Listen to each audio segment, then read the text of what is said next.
Hi guys, so just a little teaser here, not for this video, for another one, but why those batteries are charging up. I've got my mini split system here as well, and I've got to do some modifications to the interior back in the bedroom of Goliath to get this wall unit up there, but just a teaser, because from now on, what I record, it's going to be for a whole nother video. Well, good morning, YouTube. All right, guys, right now we are in the bedroom of Goliath. It's because we are starting the mini split project here as well. So if you look here right beside me, I've got the mini split head unit. So this is the unit that will be mounting inside, and then the outside unit will go up on the roof. And I need to put it up there. So I got to remove some of this cabinetry, and probably have to remove that mirror that you can see me in. Hello. And going to shorten those cabinets up. So basically from this cabinet to here will stay. But where you see I removed the doors already, all that section is going to have to come out for this unit to mount right there. So as you saw, I removed the two innermost doors before I started recording. But now I've opened up the other two doors and I've just emptied the cabinets. Now I'm going to try to pull this mirror off, and it looks like there's a couple fasteners here on the inside. There you go. There's one there and one there. There's two on either end, and then I think I should be able to pull that mirror off the wall. All right, so yeah, those 4 screws, and then the entire mirror just slid out. And I didn't even know there was an electrical outlet put back inside there. It was a little bit of wasted space having the mirror there, but I mean, I kind of liked it, but I guess we'll do without it. Stop. Hammer time. So it looks like that centerpiece right up here is only put in with some finish nails. So I guess the best way to do is just try to tap it from the back side, see if I can pull it out.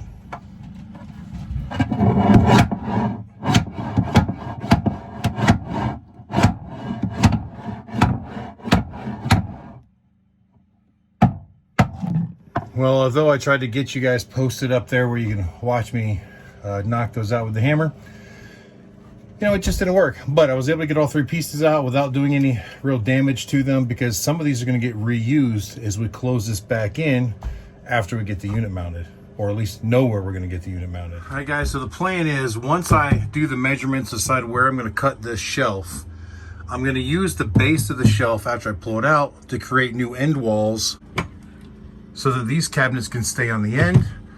The AC unit will be over here in the middle, and then this will still be closed off so nothing falls out of the cabinets.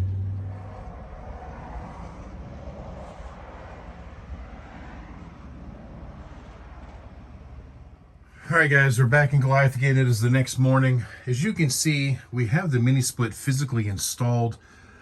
It was getting dark last night as we were finishing up, and the camera angles and the lighting just wasn't good. And unfortunately today it's kind of overcast, so we're not getting a lot of light coming in.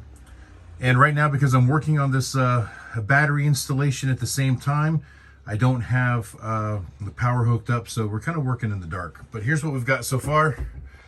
It's in. Pretty much got the hoses routed to where they're going to go over here. They'll end up sitting up just like this.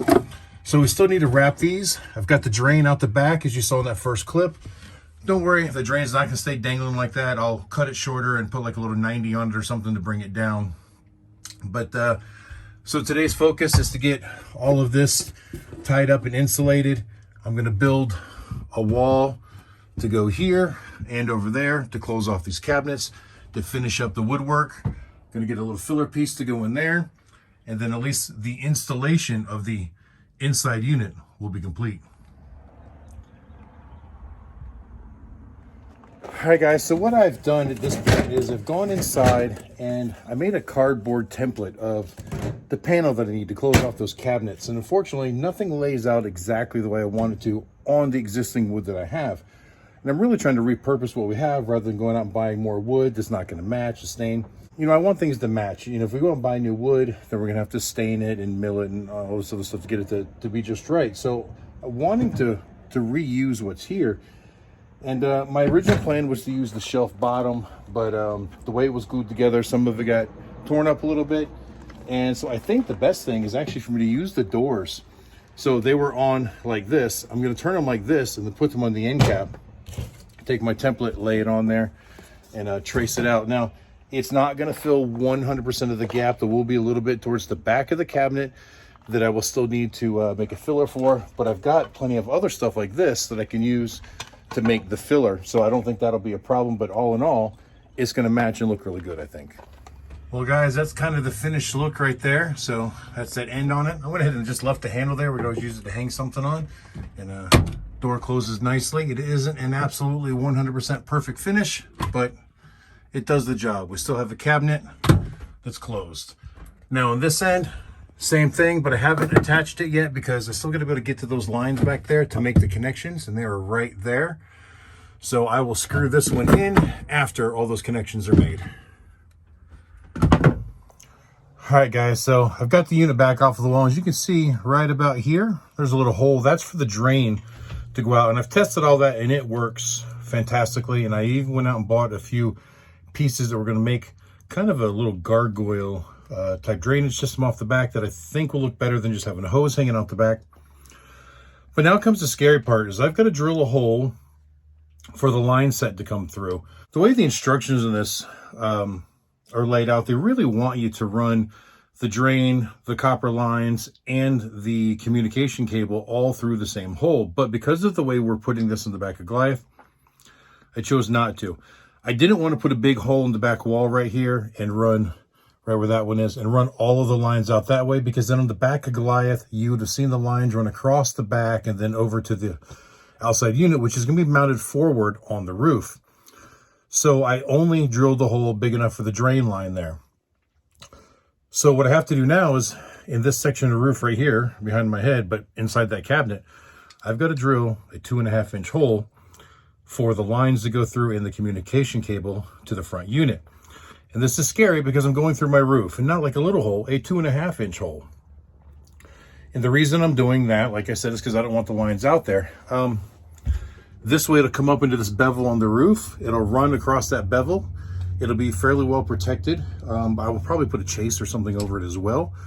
But I think in the long run, that's the way it will be best, because I plan on redoing the roof on Goliath. I think I mentioned it before, but that corner is going to get squared off, so that at that point, these lines will actually be under the roof in that channel. There will be a chase there just for it, and they won't be exposed to the elements at all at that point. And the reason I couldn't run the drain up here to go through this area with the line set is because that hole is lower than this, and you can't have the drain going up to get out there.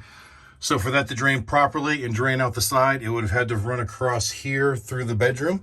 And I just thought that would look really tacky as well. So it's going to go straight out the back and be nice and short. The copper lines are going to go out here. So get the drill ready. So, you know, going through the roof is a little bit scary. I do, however, have a plan to make sure this is sealed and everything. And I'm pretty sure my plan will work. We'll find out when we get there, but it's time to do this. Well, guys, it is done. No turning back now.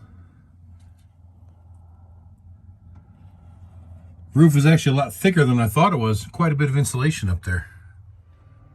Okay, guys, so here's the plan. This tube came with the mini split unit, and it is the exact size to fit through that hole that I just drilled through the roof. So this is going to act like a liner so that the line set that's traveling through the roof doesn't rub on any sharp edges or corners. And of course, I will glue this in there so it can't come out.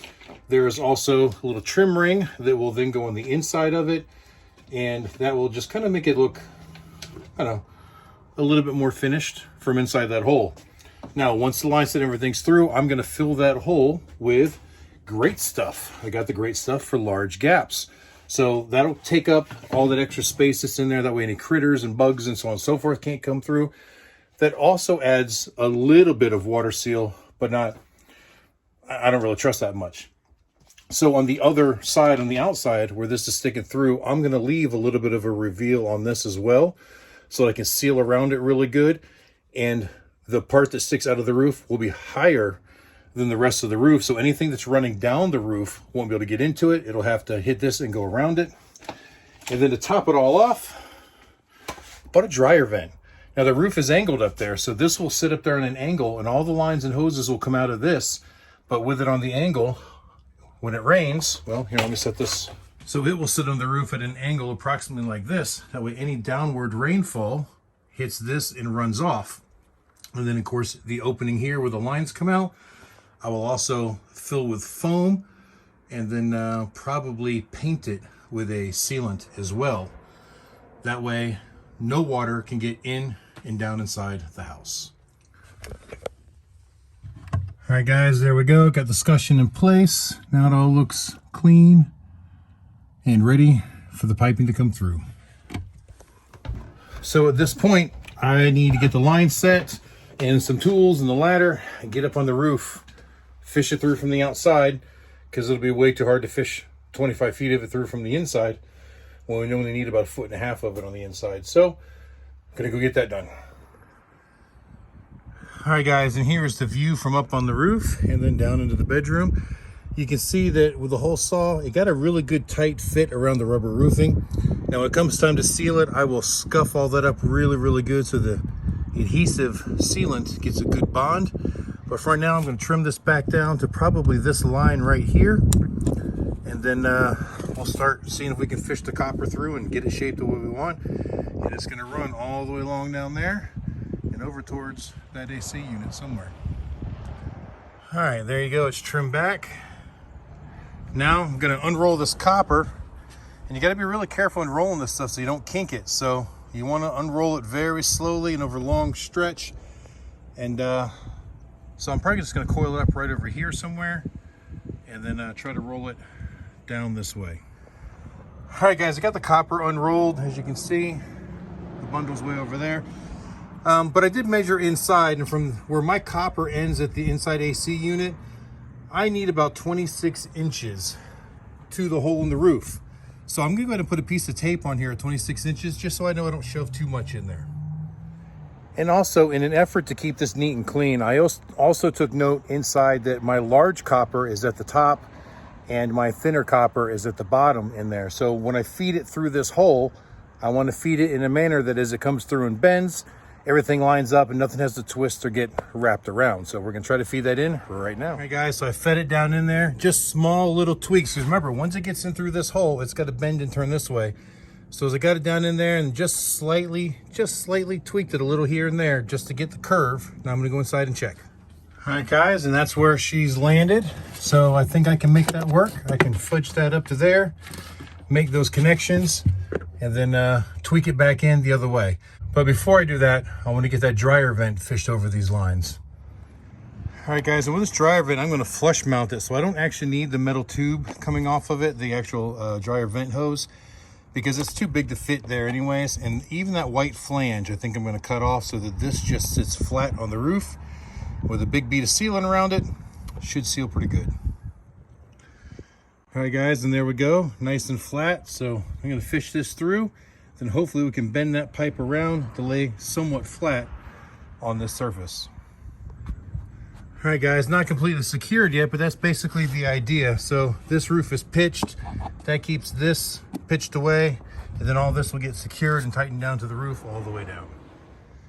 All right guys, well there you go. It is laid out on the angle of the roof all the way up to there. Now I'm leaving that coiled right there until I decide exactly where I'm going to put the outdoor unit. It is going to go in this area right here somewhere, but it looks like I'm going to have to remove that AC unit first and block off the hole that's in the roof there already. So for right now, that'll stay right there until I get to the next phase. Now I've got to go back and basically unscrew everything, put sealant on it, screw it all back in, but at least now I know where it's all going to lay and it's nice and neat. And like I said before, I am most likely going to put a chase over the top of this. I just got to find a piece of channel, maybe that's flanged. Hopefully something I can even shove like a little bit of insulation in there as well, since this is up in direct sunlight. That way it'll protect it from small tree branches and stuff like that. It'll also protect it from the ultraviolet rays of the sun and the heat of the sun to keep the efficiency in that line set the best I can. I've already made all the connections on the inside, so, well, no, that's not true. I did not connect the actual wiring on the inside yet. I wanted to wait till I get the outside in and know exactly which wire goes where, but it's all run through, and all of the little ferruled leads are hanging out right there where they need to be. So for the most part, the inside installation is completely finished. Well guys, once again, you can see it's getting late in the day. It's about 7 p.m. And I've got everything sealed. I got all the spray foam put in there, just kind of letting it set up and dry.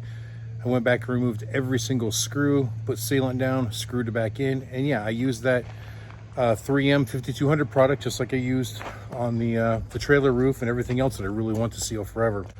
But because it's getting so late, I'm not going to get into trying to get the outside unit up on the roof. It's sitting right here in the trailer, but I don't have anybody help to get it up there. I don't think I want to try to get it up there by myself because it's not super heavy, but it's just heavy enough that it would be awkward trying to get up the ladder by myself. So I'm gonna start cleaning everything up, and hopefully I can get one of the boys to come up here tomorrow and help me get that up there. That project should go a lot faster and easier because I don't have to do all the customization, no drilling holes in the roof and everything. Well, minimal anyways. I do have to fill the hole where the old AC unit is if I remove that. And just by looking up there, I don't think I can set the outside unit without removing it. But other than just connecting a couple of wires on the inside, all of the installation there is done. So I'm gonna go ahead and screw that one end panel back into that cabinet. And then that way I can clean up the mess in there.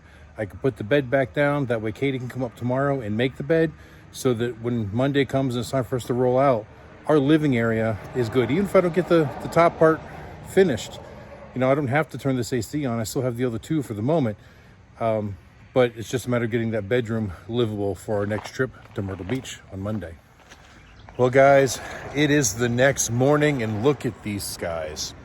You know, the plan today was to have one of the boys help me get the outside unit up on the roof so that I could remove the existing AC unit, fill the hole that's there for the existing AC unit, mount the new AC unit, connect the wires and the copper pipes, and be done with the installation.